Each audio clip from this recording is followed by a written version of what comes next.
kun hordoftoota keenya. Nageenyi keenya bakka jirtan isaa qabu jechaa odeeffannoo wayitaawwan kololeessa 20/2025 fi qindeeffannee isinitti himnaa dursa oduu ijoo. Milishoonni 110 ta'an miliquun himame. Haleellaa hidhattoota faannoon lubbuun namoota 22 darbe. Hidhattoonni biltiginnaa ajjeechaa itti fufan. Qoraan funaannee of jiraachisaa jirraa jedhan barsiisonni. Eertiraan maarshaalota hiitee gadhiisuu didde.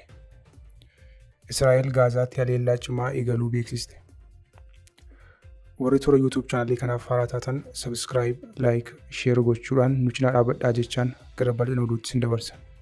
Godina Shawaa Bahaa aanaa dugdaa keessatti dirqamaan leenjii milishummaa walitti qabamanii kan turan milishoonni 120 keessaa 110 mooraa leenjii keessaa miliquun 8 qofti hafuu ONM gabaase.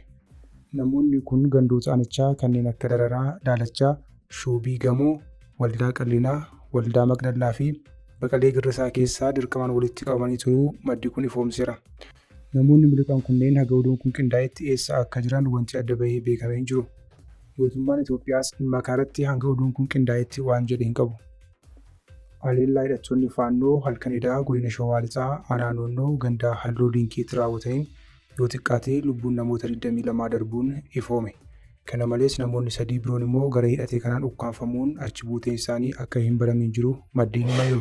Haleellaa halkanidhaa naannoo sa'aatii 3tti raawwate kanaan miseensonni maatii tokko guutummaatti ajjeefamaniiru jedhame.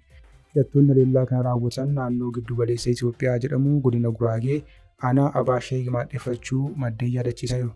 Kun utuu kanaan jiru xiinxalaan siyaasaa Jawaar Mohaammed ajjechaa kanaaf mootummaatti quba qabe.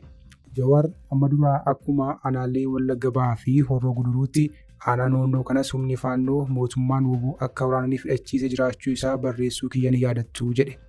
Hariiroon mootummaa fi humna kanaa kan waggoota darbanitti daangeffame miti. Yeroo ammaa kanas ifatti bulchiinsa naannoo Itoophiyaa giddu galeessaa keessatti kaampiin kennamee fi leenji'uu jedhe.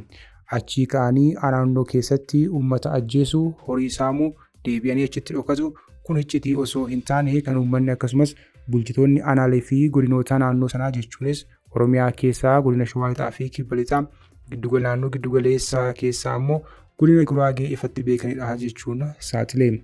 Dabaluudhaanis humna badii kanarratti tarkaanfii maafii fudhannee jennee yoo gaafannu kallattii gubbaa kaa'ame waan ta'eef humna keenyaa olii jedhuu jedhe. Kun jettee osoo hin taane kan ani mataa kiyyaan qondaalota dubbisee natti himanidha jechuun Jawaar dhugaa jiruu hime. Shirri maqaa faannoon hidhattoota gurmeessanii uummataaf ficcisiisuu dhiheenyaa kana gara godinoota Shawaa Bahaa, Arsii Bahaa fi Harargee Lixaattis babal'achaa akka jiru hime. Hidhattoonni biltiginnaa qonnaan bulaa tokko ajjeesuun namoota 2 biroo ammoo hidhuun dhaga'ameera.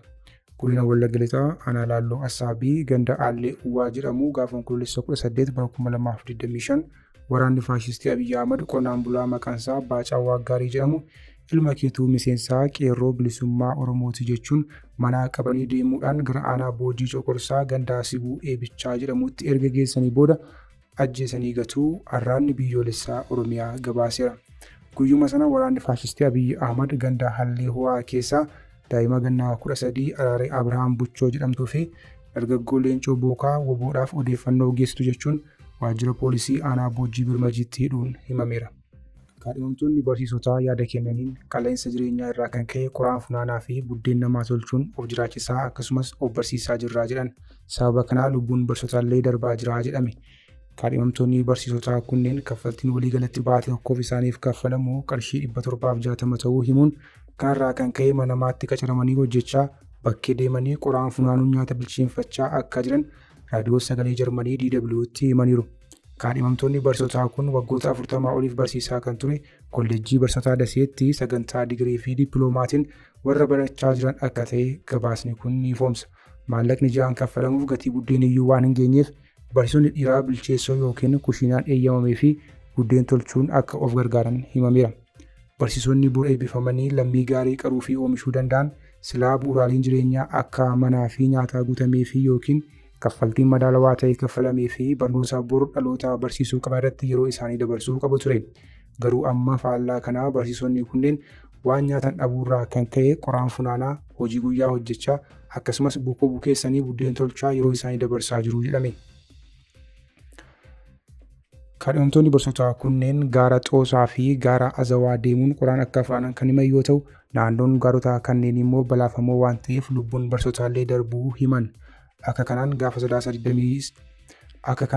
Sadaasaa 28 bara 2017 lubbuun kaadhimamaa barsiisaa Saamu'eel jedhamu akka darbe yaadachiisan. Saamu'eel kolleejichatti sagantaa digiriitiin barataa muummee afaan Ingilizii ture. Diiniin kolleejichaa Dr. Hasan Warquu yaada kennaniin komii barattoonni kaasan dhugaa ta'uu eeruun haalli itti kaffaltii xiqqaa waan ta'eef barattoota irratti dhiibbaa guddaa uumeera jedhan. Kana furuufis mootummaa naannichaaf gaaffii dhiyeessuu himaniiru.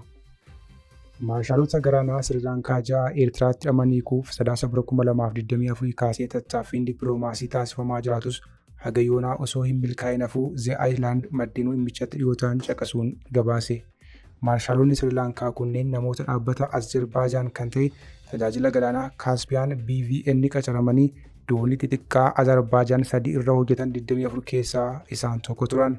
Sadaasa bara 2024 dooniiwwan kun sababa qilleensaa hamaan dhiibamuun bishaan Eertiraa seenaan aangawoota Eertiraan dhaabamuun gabaafame. Boodara hojjettoota Azerbaajaan 18 gad lakkisuu lammii Sirilaankaa 6 hambisuun himame. Lammiileen Sirilaankaa qabaman kun dhaabbata Seeguul Maaritaayim jedhamu kan tajaajila nageenyaa galaanaa dhuunfaa kennuun qacaraman. Dhaabbanni biraa Firaayiteer Pilaan jedhamu waraqaa fi loojistikii isaanii hojjechuuf akka bakka bu'aa biyya keessa isaaniitti hojjeteera. Yeroo ammaa kana namoonni hidhaman kunneen Eertiraa keessatti eessatti akka hidhaman namni sirriitti beekullee hin jiru jedhame. Israa'el Gaazaatti haleellaa cimaa eegaluu beeksiste.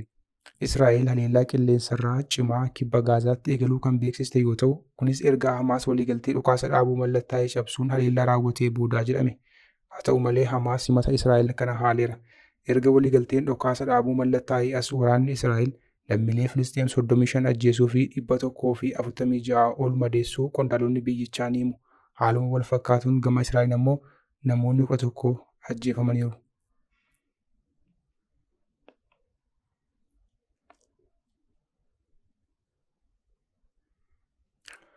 Hordoftoota keenya oduun sa'aatii kanaaf qabannee dhiyaannee kana gaammaatti hordoftan ture. Oduu biraan haga walitti deebinutti nagaatti.